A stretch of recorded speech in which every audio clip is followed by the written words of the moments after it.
পুনৰ এটা নতুন ভিডিঅ'লৈ আপোনালোক সকলোকে স্বাগতম জনাইছো। আজি হৈছে শাওণ মাহৰ একদম লাষ্ট সোমবাৰ। মই 3টা সোমবাৰৰ ব্ৰত ৰাখিছো, আজিটো নাৰাখো। সেই 3টাত এদিনো মন্দিৰলৈ যোৱা হোৱা নাই। আজি ভাবিছো মন্দিৰলৈ যাও। ৰাখিলে 5টা ৰাখিব লাগে, নহলে 3টা ৰাখিব লাগে, 4টা তেনেকৈ ৰাখিব নালাগে। আজিটো ৰাখিলে মই 4টা হ'ব, মাজতে এটা ৰাখিব নোৱাৰিলো। এনে মাটোৰ 5টা সোমবাৰ আছিল। ভাবিলো আজি এনেই এবাৰ মন্দিৰলৈ যোৱা হনে মন্দিৰলৈ যাই আহো আৰু আপোনালোককো দেখুৱাই দিও মন্দিৰটো। ভিডিঅ'টো একেবাৰে শেষলৈকে চাই থাকিব, কি কৰো কি নোৱাৰো সকলোবোৰ দেখুৱাই থাকিম। খোজকাঢ়ি আহি আছো। মন্দিৰ পামে আৰু বেছি সময় নাই, কিন্তু ভিডিঅ' কৰিবলৈ অসুবিধাও হৈছে। বৰষুণ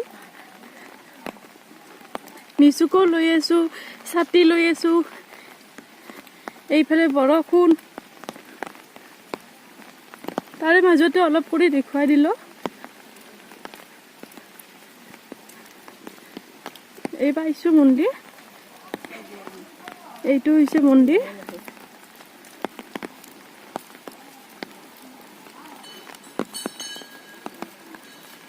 মানুহ আছে বহুত। ৰাতিপুৱাৰ ভাগত আৰু মানুহে আমাৰ অহাত দেৰি হ'ল বৰষুণ কাৰণে।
বাবু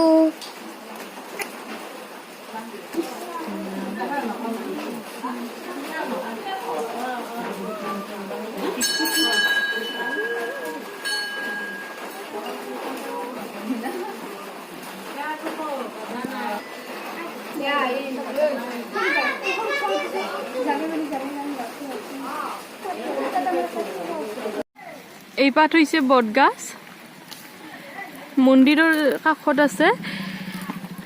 ইয়াত শিৱলিংগ স্থাপন কৰা হৈছে।